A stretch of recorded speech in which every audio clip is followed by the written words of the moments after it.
don't have the fucking lamb no more because I killed it to make lamb burgers.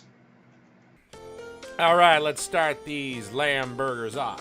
What you're gonna need is you're gonna want to add a pound of ground lamb. Yep, that wonderful little lamb that I killed and ground up. Then you're gonna want to add a pound of beef. Trust me, it'll be fine, it'll be fine.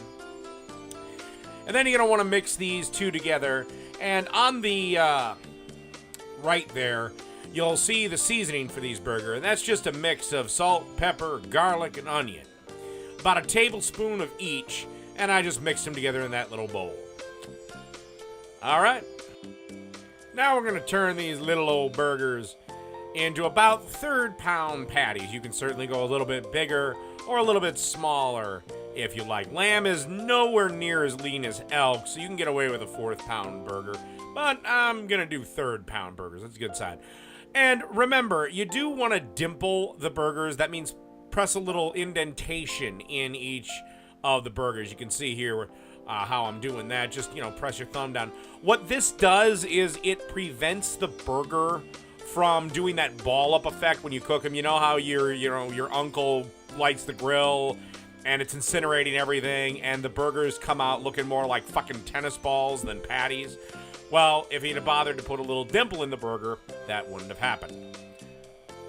Then the last step you want to do is season the burgers. And be fairly generous when you season them. As I've always stated, you really can't over-season burgers just due to the fact that you're going to lose so much when you flip the burgers.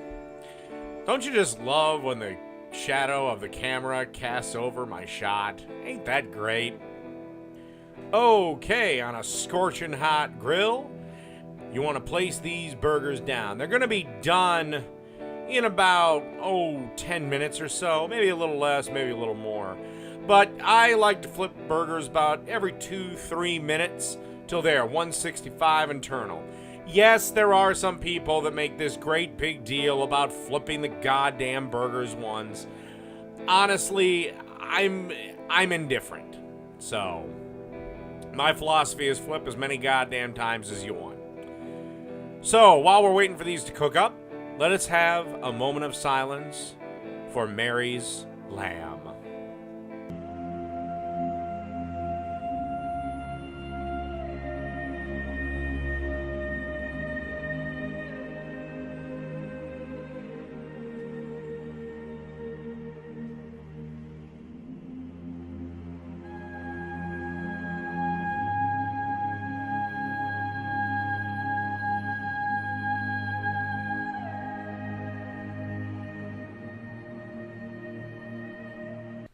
Okay, thanks to all that, our burgers are done. Last thing you want to do is you want to put a generous amount of pepper jack cheese on these here lamb burgers. Provides a nice bit of heat, and of course, more importantly, it reintroduces some fat. So, you want to make sure you close the lid for a little bit, let this cheese melt up, and then we'll be ready to plate them up. Okie dokie. And these burgers are done. We're going to start plating them up here. And you could certainly add whatever condiments or toppings you like to these burgers. I really actually forgot to show you what I would have done, but you get the gist. The toppings are meaningless, so that's lamb burgers. Done. Nothing like a great beer for a great burger. Lamb burgers. Next time you want to impress the guests, try these out.